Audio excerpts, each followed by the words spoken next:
Story के starting में हमें सेंगजुआन सेक्ट को दिखाया जाता है, जहां सेंगजुआन सेक्ट के 4 ट्रू डिसाइपल्स बैटलफील्ड में पहुंच चुके थे, क्योंकि आज सेंगजुआन सेक्ट के सभी डिसाइपल्स का डिसाइपल असेसमेंट एग्जाम होने वाला है। फिर उन ट्रू डिसाइपल्स में से एक डिसाइपल जिसका नाम शिमे यू है, अटैक करने के लिए रेडी होते हुए बोलती है, जल्दी करो, डिसाइपल असेसमेंट एग्जाम अब स्टार्ट होने वाला है, और वो अटैक कर देती है, जिसे काउंटर करने के लिए दूसरा डिसाइपल भी अपने पंच से अटैक कर देता है, और इन दोनों के अटैक के टकराने से वहाँ बहुत ज्यादा हाई अमाउंट में एनर्जी रिलीज होता है, जिसे देखकर वहाँ मौजूद ऑडियंस एक्साइटमेंट से पागल होने लगते हैं। तभी ऑडियंस में से एक पर्सन चिल्लाते हुए बोलता है, come on sister you amazing है। और तभी एक कॉन्टेस्टेंट दूसरे से पूछता है, तुम बताओ आज के एग्जीबिशन मैच एंड में कौन जीतेगा। और दूसरा कॉन्टेस्टेंट बोलता है, ये बोल पाना तो बहुत मुश्किल होगा, अभी तो ब्रदर वैंग भी आना बाकी है और सिस्टर यू भी काफी टैलेंटेड है। और हमें अब वापस से बैटलफील्ड का सीन दिखाया जाता है, जहां सिस्टर यू के अटैक से एक डिसाइपल बहुत पीछे खिसक जाता है,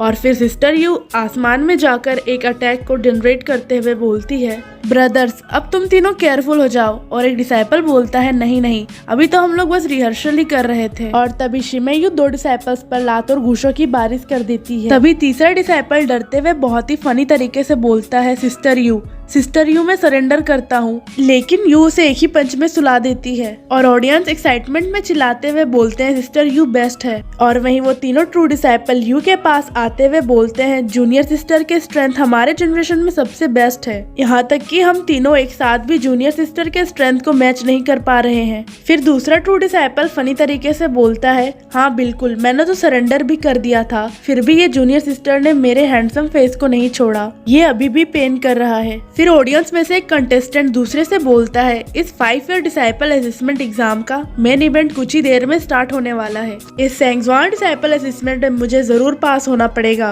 और दूसरा बोलता है, हाँ मुझे भी, मैं फिर से 5 ईयर वेट नहीं करना चाहता। इन सारे बातों को वहीं उनके पीछे खड़ा एक पर्सन जिसका नाम बायमो होता है सुन रहा था, और वो मन ही मन सोचता है, फाइनली असेसमेंट एग्जाम का दिन आ ही गया, मैं इस दिन के लिए लास्ट 5 ईयर से वेट कर रहा हूँ, और ये बिल्कुल भी इजी नहीं था। और तभी बायमो के सामने एक सिस्टम ओपन हो जाता है, और सिस्टम बोलता है, अनलिमिटेड एफएनई सिस्टम ओपन हो चुका है, और करेंटली आपको गिफ्ट में 3 फ्री एफएनई का चांस मिलता है। और स्पेशल नोट ये है कि दूसरों के एनवी को ऑब्टेन करने से आप अपने एफएनई के नंबर्स को इंक्रीज कर सकते हैं। ये सुनकर बायमो बहुत खुश हो जाता है, और वो बोलता है, वाओ, गोल्ड फिंगर भी यहीं पर है, 5 इयर्स का हार्डवर्क फाइनली अभी ओवर हो चुका है। और तभी उन 4 ट्रू डिसाइपल्स में से एक बोलता है, अटेंशन, समय आ गया है, चलो अब शुरू करते हैं। और वो चारों ट्रू डिसाइपल्स बैटलफील्ड में एक फॉर्मेशन को बनाने लगते हैं, और तभी उस फॉर्मेशन से एक पगोड़ा बिल्डिंग निकल जाता है, और उनमें से एक ट्रू डिसाइपल बोलता है, सेंगजुआन सेक्ट का 5 ईयर असेसमेंट अब ऑफिशियली बिगिन होता है। और वो सभी कंटेस्टेंट को रूल समझाते हुए बोलते हैं, इस असेसमेंट के रूल्स काफी सिंपल है, ये पगोड़ा हमारे सेंगजुआन सेक्ट के ट्रेजर है, और इसके हर एक फ्लोर मुश्किल टेस्ट से भरे हुए हैं, आप लोग जैसे जैसे उन टेस्ट को पास करोगे, पगोड़े के फ्लोर के लाइट जलेगा। वहीं एक दूसरा ट्रू डिसाइपल वहां आता है और रूल्स को समझाते हुए बोलता है, जो भी कंटेस्टेंट इस पागोड़ा के फर्स्ट फ्लोर के लाइट को अप कर देगा, वो सेंगजुआन सेक्ट का आउटर डिसाइपल बनेगा, जो सेकेंड फ्लोर का लाइट अप कर पाएगा वो इनर डिसाइपल बनेगा,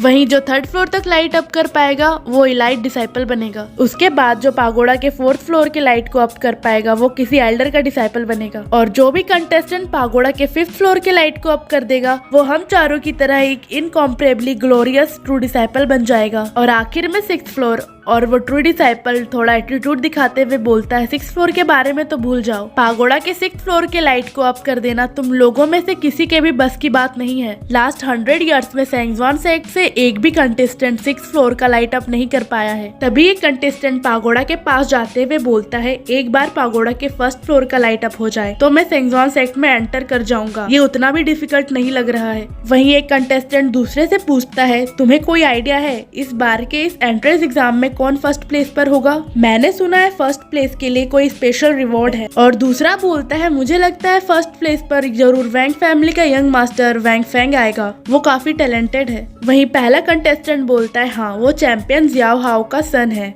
मुझे लगता है वैंग फैंग कम से कम पगोड़ा के 5th फ्लोर तक लाइट अप कर देगा और एक ट्रू डिसाइपल बन जाएगा। और तभी एक ट्रू डिसाइपल बोलता है, पहला कंटेस्टेंट जू ज़ियाओबाओ पगोड़ा के एक भी फ्लोर का लाइट अप नहीं कर पाया है और तुम एलिमिनेट होते हो। चैन फैंग, वैंग फी, तुम्हारा भी सेम रिजल्ट है, तुम लोग भी एलिमिनेट होते हो। और ऐसे ही लगातार 5 कंटेस्टेंट एलिमिनेट हो जाते हैं। वहीं एक कंटेस्टेंट चौंकते हुए बोलता है, ये एग्जाम बहुत डिफिकल्ट है, बहुत सारे लोग पहले ही टेस्ट में ही बाहर हो गए हैं। तभी दूसरा बोलता है, हमें इस एग्जाम को अंडर एस्टिमेट नहीं करना चाहिए। और फिर हमें हाफ एन आवर बाद का सीन दिखाया जाता है जहाँ एक ट्रू डिसाइपल कंटेस्टेंट की लिस्ट को देखते हुए बोलता है, नेक्स्ट है वैंग फैमिली से वैंग फैंग। और वहीं वैंग फैंग काफी एक्साइटेड होते हुए सीरियस वॉइस में बोलता है, मैं हूँ वैंग फैंग, वैंग फैमिली से, और मेरा गोल है 6th फ्लोर तक के लाइट अप करने का। और वो ट्रू डिसाइपल बोलता है, एम्बिशियस होना अच्छी बात है, मैं भी उम्मीद करता हूँ कि तुम सक्सेसफुल हो, चलो अब स्टार्ट करो। और वैंग फैंग पगोड़ा की तरफ जाने लगता है। वहीं वैंग फैंग को देखकर पीछे खड़े सेंगवान सेक्ट के हेड बोलते हैं, मेरे सेंगवान सेक्ट का कोई भी डिसाइपल आज तक 6th फ्लोर का लाइट अप नहीं कर पाया है, क्या वैंग फैमिली का वैंग फैंग इस बार ये मिरेकल कर पाएगा? और फिर हम देखते हैं वैंग फैंग पगोड़ा के 2nd फ्लोर तक बड़ी ही आसानी से लाइट अप कर देता है। और ये देखकर वहाँ मौजूद सभी लोग शॉक हो जाते हैं और उनमें से एक बोलता है, आज के मैच में वैंग फैंग पहला कंटेस्टेंट है जिसने 2nd फ्लोर तक लाइट अप किया है। और देखते ही देखते वैंग फैंग 3rd फ्लोर का भी लाइट अप कर देता है, जिसे देखकर बायमो के पास खड़ी एक फीमेल कंटेस्टेंट जिसका नाम ली गुइवा होता है, वो वैंग फैंग की फैन बन जाती है और उसकी तारीफ करते हुए बोलती है, मैंने आज तक वैंग फैंग जैसा टैलेंटेड मैन नहीं देखा है, मैं बचपन से ही वैंग फैंग के बारे में सुनते आ रही हूँ, वैंग फैंग एक जीनियस है। फिर वो बायमो से बोलती है, आज के टेस्ट में वैंग फैंग बेस्ट है,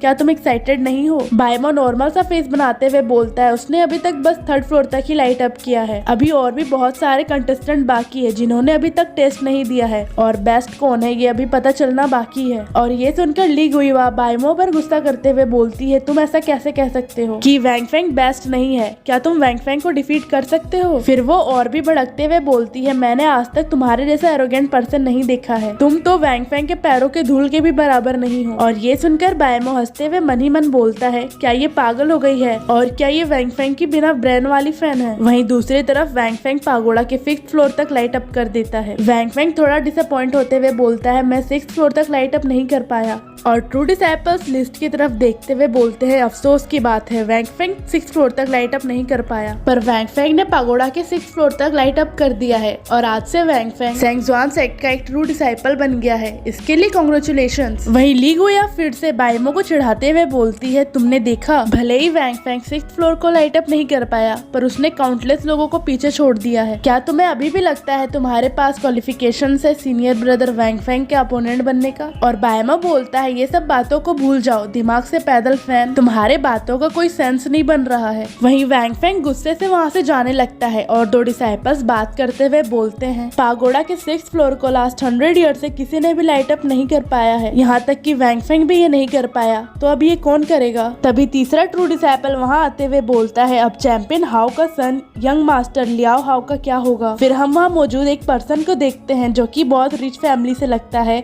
वो बोलता है, वैंग फैंग ये वही पर्सन है जो मुझसे कम्पीट करने के लिए क्वालिफाई कर पाया है, फिर भी उसने 6th फ्लोर को लाइट अप नहीं किया है। और वो स्माइल करते हुए बोलता है, मैं अभी भी ऐसे पर्सन का वेट कर रहा हूँ जो मुझे कंपटीशन दे सके। और ट्रू डिसाइपल लिस्ट देखते हुए बोलते हैं, नेक्स्ट कंटेस्टेंट ली गुइया। वहीं ली गुइया 2nd फ्लोर तक लाइट अप कर देती है। फिर ट्रू डिसाइपल बोलते हैं, ली गुइया ने 2nd फ्लोर तक लाइट अप कर दिया है और सेंगजुआन सेक्ट की इनर डिसाइपल बन चुकी है। फिर ली गुइया बायमो को चिढ़ाते हुए बोलती है, क्या तुमने कभी देखा है किसी लड़की को इनर डिसाइपल बनते हुए? मुझे तो लगता है तुम एक आउटर डिसाइपल भी नहीं बन पाओगे। और फिर ट्रू डिसाइपल्स बोलते हैं, नेक्स्ट कंटेस्टेंट बायमो। और बायमो बोलता है, फाइनली मेरा टाइम आ गया। वहीं पीछे से सिस्टर यू बोलती है, क्या इसका नाम बायमो है? ये थोड़ा फैमिलियर साउंड कर रहा है, बट मुझे याद नहीं आ रहा है कि मैंने ये नाम कहाँ सुना है, शायद ये किसी एल्डर का डिसाइपल हो सकता है। वहीं बायमो पगोड़ा के पास जाते हुए बोलता है, मुझे ये एक पहेली की तरह लग रहा है और इसका हर एक फ्लोर कठिन पहेलियों से भरा हुआ है और जैसे जैसे मैं पहेलियों को सॉल्व करता जाऊंगा फ्लोर का लाइट जलने लगेगा। थोड़ा देर बीत जाता है और बायमो अपने सिर पर हाथ रखते हुए बोलता है,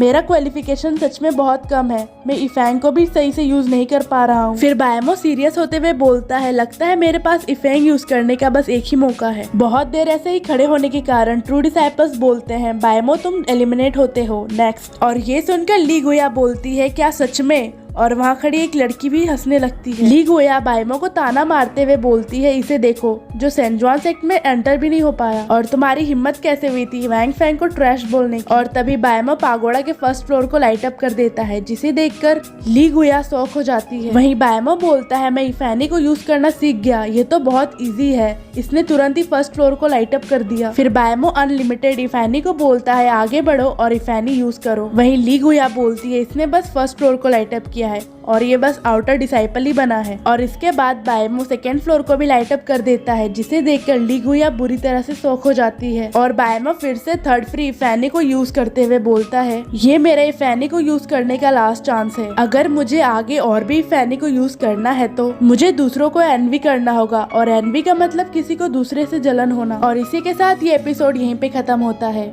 और आप लोगों को ये एनिमे कैसा लगा हमें कमेंट्स में जरूर बताइएगा। क्या हमें इस सीरीज को आगे कंटिन्यू करना चाहिए? और ऐसे इंटरेस्टिंग एनिमे सीरीज आप हमारे चैनल के प्लेलिस्ट से देख सकते हैं।